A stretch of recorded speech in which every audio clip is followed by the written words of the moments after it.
बिस्मिल्लाहिर्रहमानिर्रहीम। आज हम अपने लेक्चर को आगे बढ़ाते हैं और जीजूनम से हम शुरू करते हैं। जीजूनम क्या होता है? इस स्मॉल इंटेस्टाइन का आगे जो ड्यूडेनम और इलियम के दरमियान वाला हिस्सा होता है वो होता है जीजूनम। और 2.3 जो है हमारे पास 2/5 जो स्मॉल इंटेस्टाइन जो है वो इस पर मुश्तमिल होती है। अगर इसकी हम लेंथ की बात करें 2.5 मीटर में होती है, मतलब अगर इसको सेंटीमीटर में अगर हम कन्वर्ट करें तो 240 सेंटीमीटर होती है, जो कि वो 20 to 25 सेंटीमीटर थी हमारे पास ड्यूडेनम। वो तो इसके मुकाबले में हमारे पास बिल्कुल टेंथ है, 1/10 इसकी। और लोअर 3 अगर 5th की अगर बात करें हम तो स्मॉल इंटेस्टाइन का वो आगे इलियम होती है, जिस यहाँ पे जाके मुख्तलिफ़ किस्म की अब्जॉर्प्शन होती है हमारे पास। अगर हम फूड जो है हमारे पास जो ड्यूडेनम वहाँ पे क्या होती है, जिसकी फूड की डाइजेशन नहीं होती, और इधर जो है ना कम्प्लीटली जो है ना फूड की डाइजेशन हो जाती है उस फूड की। अगर हम बात करें जो डाइजेस्टिव सिस्टम में पाए जाने वाले कौन से एंजाइम हैं और उनके सबस्ट्रेट कौन से हैं और आगे उनके प्रोडक्ट कौन से बनते हैं, तो ये जो है अगर हम बयान करें अमाइनो पेप्टाइड जो है हमारे पास वो पॉलीपेप्टाइड पे एक्ट करते हैं और डाईपेप्टाइड में उसको कन्वर्ट करते हैं। अमाइनो पेप्टाइड पॉलीपेप्टाइड को पेप्टाइड में कन्वर्ट करते हैं, और रिप्सिन्स जो है एंजाइम हमारे पास डाईपेप्टाइड्स को अमाइनो एसिड में कन्वर्ट करते हैं। लाइपेज हम जानते हैं कि फ़ैट को फैटी एसिड और कोलेस्ट्रॉल में कन्वर्ट करते हैं। माल्टेज माल्टोज़ को ग्लूकोज में कन्वर्ट करता है। लैक्टोज़ को ग्लूकोज और गलैक्टोज में कन्वर्ट करता है, क्योंकि लैक्टोज ग्लूकोज और गलैक्टोज पर ही मुश्तमिल होती है बीटा फन 4 लिंकेज से। अब्जॉर्प्शन ऑफ फूड की बात करें, अब जो है इलियम लास्ट पार्ट जो है स्मॉल इंटेस्टाइन का वो, और उधर एब्जॉर्प्शन के लिए लार्ज सरफेस एरिया की ज़रूरत होती है हमें। और वो किस तरह की होता है कि उसके नीचे थ्रू आउट वैसे ही हमारे पास ड्यूडेनम इलियम जीजनम और इधर क्या होते हैं हमारे पास फिंगर लाइक प्रोजेक्शन होते हैं, और फिंगर लाइक प्रोजेक्शन आगे मज़ीद जिस तरह रूट ह्यूर्स होते हैं उनके और फिंगर लाइक और मज़ीद फिंगर लाइक प्रोजेक्शन पर मुश्तमिल होते हैं, जिनको विलाई और माइक्रो विलाई कहते हैं। और नियरली ऑल अब्जॉर्प्शंस जो है हमारे पास प्रोडक्ट ऑफ डाइजेशन जो है वो इलियम में होती है। और लेकिन अगर हम जब फेडरल बुक बोर्ड में पढ़ेंगे वेरिएशन आती रहती है बुक्स में, तो वो ड्यूडेनम और ज्यूजनम में मैक्सिमम अब्जॉर्प्शन वाला जिक्र करते हैं, लेकिन जो है असल में होती इलियम में ही है अब्जॉर्प्शन। द इंटरनल सरफेस जो है इलियम की उसमें क्या होते हैं, फोल्ड होते हैं, वेलवेटी अपीयरेंस होती है, और फिंगर लाइक प्रोजेक्शन होते हैं जिसको हम विलाई कहते हैं। और विलाई आगे इलेक्ट्रॉन माइक्रोस्कोप से अगर देखें तो और ज़्यादा जो है ना स्पेशल प्रोसेसेस पर मुश्तमिल होते हैं, छोटे प्रोसेसेस से जिनको हम माइक्रो विलाई कहते हैं। और विलाइस की अगर बात करें तो इसमें की बाकायदा एक ब्लड सप्लाई होती है, ब्लड कैपिलरीज होती हैं, और इसमें जो लिम्फेटिक वेसल्स की जो हैं लैक्टियल्स ऑफ लिम्फेटिक वेसल भी हमारे पास होती हैं। अगर टोटल एरिया जो है इस तरह क्या होता है माइक्रो विलाई की वजह से, विलाई की वजह से क्या हो जाता है, लार्ज हो जाता है। अगर हम अब्जॉर्प्शन की बात करते हैं, सिंपल शुगर की अब्जॉर्प्शन की बात करते हैं, अमीनो एसिड्स की अब्जॉर्प्शन की बात करते हैं, तो वो क्या होते हैं डिफ्यूजन्स और या फिर एक्टिव ट्रांसपोर्ट के ज़रिए से ब्लड कैपिलरीज में माइक्रो विलाई के ज़रिए से ब्लड कैपिलरीज के अंदर चले जाते हैं, मतलब माइक्रो विलाई में आए और इसके साथ जो नीचे ब्लड कैपिलरीज और इसके नीचे और फिर उसके दरमियान में लैक्टियल होगी, और वो क्या करते हैं इधर ये जो स्ट्रक्चर है तो डायरेक्टली क्या करते हैं हमारे पास माइक्रो विलाई से ब्लड वेसल्स में ही कन्वर्ट हो जाते हैं। ये दिखाया गया, ये बीच में लैक्टियल दिखाई गई है ये वाली, और ये ब्लड कैपिलरीज, और इधर से एपिथेलियल सेल जो हैं उधर से ही एपिथेलियल सेल से ही कहाँ चले जाते हैं वो ब्लड कैपिलरीज में। और अगर हम बात करें फैटी एसिड की और कोलेस्ट्रॉल की, कुछ वो भी क्या हो जाते हैं ब्लड स्ट्रीम में इस तरह अब्जॉर्ब हो जाते हैं, लेकिन जो है लार्ज जो मेजर प्रोपोर्शन होता है फैटी एसिड का और कोलेस्ट्रॉल का वो क्या करते हैं एपिथेलियल सेल जो होते हैं विलाई एपिथेलियल सेल पर मुश्तमिल होती है, वो एपिथेलियल सेल्स ऑफ विलाई में इंटर होते हैं, और वहाँ पे ये क्या करते हैं कोलेस्ट्रॉल और फैटी एसिड दोबारा एक दूसरे से मिलकर ट्राई सेल कोलेस्ट्रॉल या फैट जो भी फैट बनाते हैं, diacylglycerol monoacylglycerol, लेकिन ट्राई सेल कोलेस्ट्रॉल बनाते हैं। और दीज फैट्स फिर आगे कहाँ जाते हैं, एपिथेलियल सेल से लैक्टियल में जाते हैं। मतलब सबसे पहले ये क्या कहते हैं, माइक्रोविलाई से कुछ तो डायरेक्ट चले जाते हैं ब्लड स्ट्रीम में, लेकिन कुछ क्या जाते हैं एपिथेलियल सेल्स में, उधर जो है सेल्स में चले जाते हैं, उनके अपने ही सेल में, माइक्रोविलाई के सेल में, और उधर से हमारे पास क्या क्या बनते हैं, दोबारा फैट में कन्वर्ट हो जाते हैं, कोलेस्ट्रॉल और फैटी एसिड, और फिर हमारे पास लैक्टियल में आ जाते हैं। और जो है हमारे पास लैम्फ वेसल जो है लैम्फ वेसल लैक्टियल्स, तो वो क्या कहती है, उसमें क्या होती है, प्रोटीन मौजूद होती है। जब ये आ जाते हैं लैक्टियल में तो वो लिपोप्रोटीन ड्रॉपलेट्स बनते हैं, और इन लिपोप्रोटीन ड्रॉपलेट्स को हमारे पास, अगर हम फेडरल टेक्स्ट बुक बोर्ड्स का पॉइंट इधर से ही हम डिस्कस करते चले तो लिपोप्रोटीन हमारे पास क्या होती है, लिपोप्रोटीन हमारे पास काइलोमाइक्रोन्स इनको कहते हैं। अगर density LDL low density lipoprotein या HDL हाई डेंसिटी लिपोप्रोटीन हो सकता है, जिसमें प्रोटीन की रेशियो लिपिड से ज़्यादा होगी वो हाई डेंसिटी लिपोप्रोटीन, और जिसमें हमारे पास प्रोटीन की रेशियो लिपिड से कम होगी वो लो डेंसिटी लिपोप्रोटीन होगी। ये जो काइलोमाइक्रोन होते हैं ये अब कहाँ चले जाते हैं, ब्लड में चले जाते हैं थोरैसिक लिम्फेटिक डक्ट के ज़रिए से। हमारे पास लैक्टियल की जो थोरैसिक लिम्फेटिक डक्ट होती है, लिपोप्रोटीन्स जो है जब आते हैं ब्लड प्लाज्मा में, फिर उनकी हाइड्रोलाइसिस होती है, ट्राइएसाइल कोलेस्ट्रॉल जो बने थे हमारे पास फैट्स और हमारे पास कोलेस्ट्रॉल से, वो दोबारा फैट्स और कोलेस्ट्रॉल में कन्वर्ट हो जाते हैं, एनर्जी के लिए यूज़ होते हैं, या फिर मसल्स और लिवर में स्टोर हो जाते हैं। where they may be used in restoration stored in the fats in the liver muscle cells और under the seconds adipose tissues में, ये adipose tissue में स्टोर होते हैं मैक्सिमम, कुछ लिवर में और कुछ हमारे पास मसल में स्टोर होते हैं, एडिपोज टिश्यूज़ में, एडिपोज सेल में। अगर ह्यूमंस जो है की बात करें, इंटेस्टाइनल गैस और डायरिया की जो मिल्क प्रोडक्ट की वजह से हमारे पास होती है। क्यों होती है मिल्क, कुछ ह्यूमन्स को ये हो जाती है क्योंकि उनके में जो है लैक्टोज जो है ना, लैक्टोज को डाइजेस्ट करने के लिए लैक्टेज एंजाइम उसमें क्या होता है, नहीं होता। जब वो दूध पीते हैं तो उनको डायरिया वगैरह हो जाता है, इंटेस्टाइनल गैस हो जाती है। तो एपिथेलियल सेल्स ऑफ विलाई जो है, अगर ये दूसरी इन्फॉर्मेशन है तो एपिथेलियल जो है सेल्स विलाई के, जिनसे विलाई बनी होती है, तो वो शेडिंग होती रहती है उनकी, और शेडिंग और इंटेस्टाइन में आते रहते हैं। और these cells are replaced by new cells moving up due to the rapid cell division. और एपिथेलियल सेल्स की जो है दोबारा रैपिड डिवीजन की वजह से ये नए सेल बनते रहते हैं, और अगले सेल जी क्या कहते हैं, झड़ते रहते हैं। और माइक्रोविलाई जो है ब्रश बॉर्डर बनाने के लिए इस्तेमाल होता है। अगर हम इसका स्ट्रक्चर हम देखें तो ये हमारे पास आ रही है, हमारे पास जो ये इंटेस्टाइन का स्ट्रक्चर है, इंटेस्टाइन के स्ट्रक्चर के नीचे ये जो है फोल्ड विलाई दिखाएंगे। ये हमारे पास क्या है, विलाई है, मस्कुलर लेयर्स हैं दिखाई गई हैं, और इसकी ब्लड सप्लाई दिखाई गई है। और इसको अगर हम इधर दिखाएं तो ये हमारे पास क्या है, हमारे पास विलाई है, और ये हमारे पास अंदर जो है इंटेस्टाइन का ल्यूमन है, ये इधर ब्लड कैपिलरीज है, और ब्लड कैपिलरीज के अंदर क्या होती है हमारे पास लैक्टियल ऑफ लिम्फेटिक सिस्टम्स, और वहाँ से आगे ये थोरैसिक लिम्फेटिक डक्ट में चली जाती है। ये विलाई का स्ट्रक्चर होता है। ये एपिथेलियल सेल जो से विलाई बनती है उसका एक एपिथेलियल सेल बनाया हुआ है, और जो एपिथेलियल सेल के ऊपर जो ब्रश बॉर्डर बनाती है, ब्रश बॉर्डर एपिथेलियल सेल के अंदर जो ब्रश बॉर्डर बना रही होती है, मतलब सेल से भी एपिथेलियल सेल से एक एपिथेलियल सेल पर कई किस्म की माइक्रोविलाई हो सकती हैं। माइक्रोविलाई किससे मिलकर बनती है, एपिथेलियल सेल से, और एक ही एपिथेलियल सेल पर मुख्तलिफ किस्म की माइक्रोविलाई हो सकती हैं, और ये माइक्रोविलाई ही ब्रश बॉर्डर बनाती हैं। ये MCQs के पॉइंट्स ऑफ व्यू से भी हमारे पास इम्पोर्टेंट ये स्ट्रक्चर है।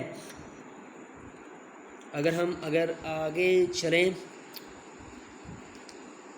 बात करें जो इंटेस्टाइनल जो है कंटेंट्स, इंटेस्टाइन में जो कंटेंट्स होते हैं, इधर भी हमारे पास क्या आती है, पेरिस्टाल्टिक कंट्रैक्शन, पेरिस्टाल्टिक जो कंट्रैक्शन होती है जो उसकी वजह से कि जिसका कंटेंट जो होता है एलिमेंट्री कनाल का, उसकी वजह से वो क्या होती है, पुश अप हो जाता है। जो है इलियम जहाँ पे एंड होती है तो इलियोकोलिक स्फिंक्टर मतलब ileocaecal colic sphincter that open and closes time to time to allow the small amount of residue from the ileum to enter the large intestine. मतलब सीकम इलियोसिकल स्फिंक्टर भी हम इसको कहते हैं, इलियोसिकल स्फिंक्टर भी हम इसको कह सकते हैं, क्योंकि ये सीकम के साथ अटैच होती है। फिर उसके बाद आगे कोलान और इसके बाद रेक्टम जो है लार्ज इंटेस्टाइन का हमारे पास आता है। और हमारे पास लार्ज इंटेस्टाइन्स की अब बात करें, अब हमारे पास इलियम से जो है अनडाइजेस्टेड फूड और मिनरल्स और मुख्तलिफ़ किस्म के जो है हमारे पास वाटर्स और बैक्टीरियाज वगैरह और सल्फेज, ये जो सब जो है हमारे पास कहाँ आगे जाएंगे, लार्ज इंटेस्टाइन में। लार्ज इंटेस्टाइन में अब्जॉर्प्शन होगी वाटर की बैग में, और क्या हो जाए एम्प्टिंग होगा हमारे पास रेक्टम में, इस पर जाएगी खुराक लार्ज इंटेस्टाइन से, फिर उधर क्या हो जाएगी एनस के ज़रिए से जो एक्सक्रीट हो जाएगी। लार्ज इंटेस्टाइन की अगर बात करें तो ब्लाइंड एंड सीकम पर मुश्तमिल होता है। कोलान 4 पार्ट पर मुश्तमिल होता है, 4 किस्म की कोलान्स, और रेक्टम पर मुश्तमिल होता है एंड पास। और सीकम की बात करें तो ये ब्लाइंड सैक होता है स्मॉल इंटेस्टाइन में, और इसकी वन एंड पे जो है फिंगर लाइक प्रोजेक्शन निकलता है जिसको अपेंडिक्स कहते हैं। और बाज़ औक़ात जो है ये इन्फ्लेमेशन हो जाती है इसकी फूड की वजह से, और इसको कहते हैं अपेंडिसाइटिस, और इसको सर्जरी के ज़रिए से हमें रिमूव कराना पड़ता है। और वर्मी फोरम अपेंडिक्स हमारे पास क्या होती है, वेस्टिजियल स्ट्रक्चर होता है, इसका माजी में तो काम था और अब नहीं है। हमारे पास तकरीबन 90 से ज़्यादा वेस्टिजियल स्ट्रक्चर ह्यूमन में पाए जाते हैं, उनमें से एक एग्जांपल है एवोल्यूशन में, हम उनकी बहुत ज़्यादा जो है इस स्ट्रक्चर को पढ़ेंगे हम आगे। हमारे पास जो है मटेरियल जो है हमारे पास आ रहता है स्मॉल इंटेस्टाइन से लार्ज इंटेस्टाइन, उसमें क्या होते हैं, वाटर होता है, डिजॉल्व सॉल्ट होते हैं, डाइजेस्ट मटेरियल होता है। मतलब अब्जॉर्प्शन जो है मैक्सिमम फूड डाइजेस्टेड की तो हो चुकी है। आगे वाटर और साल्ट की बात करें, इधर दोबारा जो है ब्लड में ये क्या हो जाते हैं, अब्जॉर्ब हो जाते हैं, लेकिन वेस्ट मटेरियल जो है वो फीसिस की सूरत में हमारे पास खारिज हो जाता है। अगर वेस्ट फीकल मैटर की बात करें, उसमें बैक्टीरिया होते हैं जो कि विटामिन की अब्जॉर्प्शन में मदद करते हैं, जैसे ई कोलाई बैक्टीरिया, और होते हैं हमारे पास सल्फेज म्यूकस सेल्स होते हैं, हमारे पास म्यूकस, कोलेस्ट्रोल और बाइल पिगमेंट और वाटर वगैरह होता है। और लार्ज इंटेस्टाइन्स में जो यूज़फुल बैक्टीरिया होते हैं जो विटामिन और विटामिन के वगैरह बनाने में हमारे पास मदद करते हैं।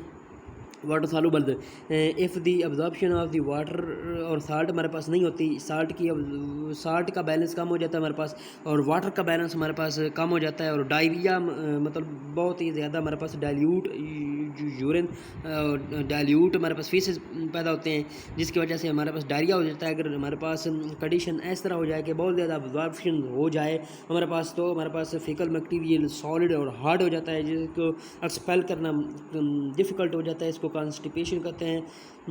ये अगर रेक्टम, अगर लार्ज इंटेस्टाइन, सीकम, कोलान हमारे पास होते हैं, ट्रांसवर्स कोरान, सेंडिंग कोरान, ट्रांसवर्स कोरान, सेंडिंग कोरान, और last small part of Kolhan होता है। और फिर हमारे पास रेक्टम होता है। रेक्टम में क्या होती है, ये स्टोर होती है खुराक, और रेक्टम में टेम्पोरेरी स्टोरेज के तौर पर काम करती है। मतलब ये रेक्टम भी टेम्पोरेरी स्टोरेज के तौर पर काम करती है, और हमारे पास जो स्टोमच है वो भी टेम्पोरेरी स्टोरेज के तौर पर हमारे पास काम करती है। एंड रिजेक्टेड, और उसके बाद लार्ज इंटेस्टाइन ये जब भर जाता है रेक्टम से, उस वक्त हमारे पास डिफिकेशन रिफ्लैक्स, डेफिकेशन रिफ्लैक्स होता है, जिसकी वजह से हमारे पास क्या होती है, हम खारिज कर देते हैं अब फीकल मैटर को। और जो हमारे पास क्या होती हैं इन्फेंट्स में, वो कॉन्शियसली इसको कंट्रोल नहीं कर सकते, और बाद में जो क्या कर देते हैं, लर्न कर जाते हैं, आहिस्ता आहिस्ता उनका जो है क्या होता है, ग्रेजुअली वो सीख जाते हैं। और एनस जो है 2, अगर स्फिंक्टर की बात करें तो एनस के वो जो है 2 स्फिंक्टर होते हैं। इंटरनल जो है स्मूथ होता है और आउटर स्ट्रिप्ड मसल होता है। तो ये हमारे पास हो गया। आगे हमारे पास मुख्तलिफ़ किस्म के ये प्रोसेस जो हैं होते हैं। आगे फूड कहाँ से मूव करती है, सबसे पहले आर्गन कौन सा आता है हमारे पास, ऑरल कैविटी में टीथ होते हैं, लिप्ट होते हैं, लिपिड होते हैं, लिप्स होते हैं, चीक्स होते हैं, टंग होते हैं। ये सारी बाउंड की हुई जो कैविटी हमारे पास होती है, ये ऑरल कैविटी होती है हमारे पास। इसका फंक्शन क्या है, मैस्टिकेशन और lubrication, grinding of food, manipulation of food, hold the position and between the teeth and communication. आगे मैनिपुलेशन ऑफ फूड किस तरह करती है, फूड को अपनी पोजीशन में, अपनी जो है ना टीथ में, और क्लीनिंग ऑफ टीथ में भी ये मदद करती है टंग। ये और मैनिपुलेशन ऑफ फूड में भी मदद करती है। लिप्स और चीज़ ये भी मैनिपुलेशन ऑफ फूड में मदद करता है और होल्ड करके रखता है खुराक को। सेक्रीशन टीथ से कुछ भी नहीं निकलता और लिप्स और चीक से हमारे पास कुछ सलाइवा वगैरह निकलता है जो म्यूकस पर मुश्तमिल होता है सिर्फ। इसमें कोई एंजाइम लाइपेज या अमाइलेज या सलाइवरी लाइपेज या अमाइलेज या टाइल एंजाइम नहीं होता है जो लिप्स और चिक्स से निकलता है। कुछ थोड़ा बहुत सलाइवा इनसे निकलता है, म्यूकस उसमें मौजूद होता है सिर्फ। और टोंग से जो हमारे पास म्यूकस निकलता है, सम म्यूकस निकलता है और small amount of serous fluid भी निकलता है। आगे हमारे पास ओरल कैविटी के बाद सलाइवरी ग्लैंड से हमारे पास क्या निकलते हैं, ये हमारे पास सलाइवरी एंजाइम्स होते हैं भी निकलते हैं जिसकी वजह से हम क्या करते हैं, फूड को डाइजेस्ट करते हैं। पैरोटिड ग्लैंड हमें पता है सब मैंडिबुलर ग्लैंड और सब लिंगुअल ग्लैंड्स। पैरोटिड ग्लैंड की अगर हम बात करते चलें तो सलाइवा निकलता है through duct to the posterior portion of oral cavity. Oral cavity के पोस्टीरियर पोर्शन से डक्ट के ज़रिए से सलाइवा निकलता है, मतलब एक्सोक्राइन्स सलाइवा विद अमाइलेज। इसमें क्या होता है, पैरोटिड ग्लैंड जो इन फ्रंट ऑफ ईयर हमारे पास होता है वो सलाइवा अमाइलेज के साथ निकलता है। शायद उसमें क्या होता है, इधर इसमें म्यूकस पोर्शन नहीं होता। आगे सब मैंडिबुलर्स जो है हमारे पास बिलो दी बिहाइंड दी जाज पाया जाता है, तो सलाइवा इससे निकलता है फ्लोर ऑफ ओरल कैविटी में। ये पोस्टीरियर पोर्शन क्योंकि इन फ्रंट ऑफ ईयर होता है तो ओरल कैविटी का वो पोस्टीरियर पोर्शन बन जाता है। और ये कि कौन सा बनता है, floor of oral cavity behind the जाज जो पाया जाता है, ये floor of oral cavity. Saliva भी निकलता है इसमें अमाइलेज म्यूकस के साथ, सलाइवा विद अमाइलेज म्यूकस के साथ। और सक्रीशन ऑफ सब लिंगुअल ग्लैंड जो बिलो द टंग पाया जाता है हमारे पास, तो इसमें क्या निकलता है, इसमें ये भी floor of chest oral cavity पे पाया जाता है और इसमें सिर्फ म्यूकस निकलता है। ये भी इंपॉर्टेंट पॉइंट है कि म्यूकस के साथ कौन से निकलता है और हमारे पास माइलेज के साथ कौन से निकलता है, और हमारे पास सब मैंडिबुलर से माइलेज म्यूकस दोनों के साथ सलाइवा निकलता है। आगे खुराक जो होती है फेरिंग से कॉमन ओपनिंग से तो सवाइलविंग होती है, इसमें थोड़ा बहुत म्यूकस हमारे पास निकलता है। आगे फिर फेरिंग से खुराक कहाँ आती है, इसोफेगस में, उस वक्त पेरिस्टाल्टिक कंस्ट्रक्शन होती है, उस वक्त भी म्यूकस निकलता है हमारे पास। स्टोमच की बात करें तो mechanical mixing of food, enzymatic digestion of food, storage of absorption of food के लिए यूज़ होता है हमारे पास म्यूकस सेल से हमारे पास म्यूकस निकलता है। हमारे पास प्रोटेक्शन ऑफ स्टोमच वाल जो करता है हमारे पास HCl से और पेप्सिन से। पैराइटल सेल्स हमारे पास क्या होते हैं, एंजाइम पैराइटल सेल्स जो स्टमच की पीएच को कम करते हैं, हाइड्रोक्लोरिक एसिड जिससे निकलता है हमारे पास ओजोनटिक सेल जिसको कहते हैं। जाइमोजन सेल्स की अगर बात करें तो प्रोटीन डाइजेशन के लिए उनके लिए इनसे निकलता है पेप्सिनोजेंस। और एंडोक्राइन सेल्स भी होते हैं हमारे पास जिससे हमारे पास सक्रीशन होती है, गैस्ट्रिन हार्मोन भी हमारे पास निकलता है, सक्रीशन और मोटिलिटी होती है। स्टोमच के बाद हमारे पास जो अगला पोर्शन आता है स्मॉल इंटेस्टाइन। इससे पहले हम अगर असेसरी ग्लैंड पे रहें तो लीवर जो बाइल को सक्रीट करता है हमारे पास ड्यूडेनम में। गाल ब्लैडर ये स्टोर नो सक्रीशन, इसमें कोई अपनी सक्रीशन नहीं होती, बस स्टोर करता है बाइल को और उसको और ज़्यादा मैक्सिमाइज करके कंसंट्रेट करता है। बाइल स्टोरेज गाल ब्लैडर काम करता है और फिर उसको रिलीज़ करता है। और अगर पंक्रियाज की बात करें तो डाइजेस्टिव एंजाइम निकलते हैं, इसमें बाइकार्बोनेट आयन होते हैं, कौन से इसमें डाइजेस्टिव एंजाइम होते हैं, ट्रिप्सन्स, काइमोट्रिप्सन्स, पैंक्रियाटिक लाइपेज और बाइकार्बोनेट आयन्स इसमें से निकलते हैं। अगर हम स्मॉल इंटेस्टाइन की बात करें तो ड्यूडनल ग्लैंड से हमारे पास प्रोटेक्शन के लिए इस्तेमाल होते हैं, ड्यूडनल ग्लैंड, इससे हमारे पास म्यूकस निकलता है। गोबलेट सेल से भी हमारे पास प्रोटेक्शन के लिए इस्तेमाल होते हैं, इससे भी हमारे पास म्यूकस निकलता है। और अब्जॉर्प्शन करने वाले सेल जो हैं सक्रीशन जो है हमारे पास क्या करते हैं, विलाई जो है डाइजेस्टिव एंजाइम के सक्रीशन और डाइजेशन और अब्जॉर्प्शन के लिए इस्तेमाल होते हैं। तो हमारे पास स्मॉल इंटेस्टाइन ये अब्जॉर्प्टिव सेल से कौन से एंजाइम निकलते हैं, इंटरकाइनेज जो ड्यूडेनल लाइनिंग से होता है, जो कि हमारे पास अमाइल लोपसन्स, ट्रिप्सन्स और ट्रिप्सिनोजिन को ट्रिप्सन में कन्वर्ट करता है। Amylase, peptidase, sucrase, maltase, lactase और लाइपेज एंजाइम निकलते हैं। एंडोक्राइन सेल से हमारे पास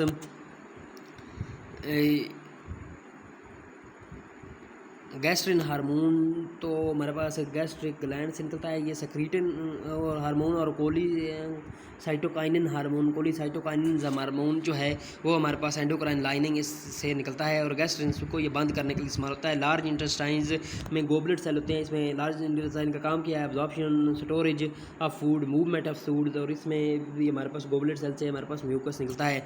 आगे डिसऑर्डर है सच हमारे पास डिस्पेप्सिया जो है हमारे पास इम्परफेक्ट डाइजेशन की वजह से होती है, फूड पॉइजनिंग, सल्मोनेला टाइफी, बोचोलिडियम की वजह से होती है, और ओबेसिटी जब मोटापा और बिलूमियन नर्वोसा लार्जर गर्ल में होती है, और हमारे पास एनोरेक्सिया नर्वोसा 12 से 21 साल की उम्र की नर में होती है। इनमें क्या होता है कि हमारा इनको खौफ होता है कि हम क्या कर रही हैं, हमारा वेट गेन हो रहा है।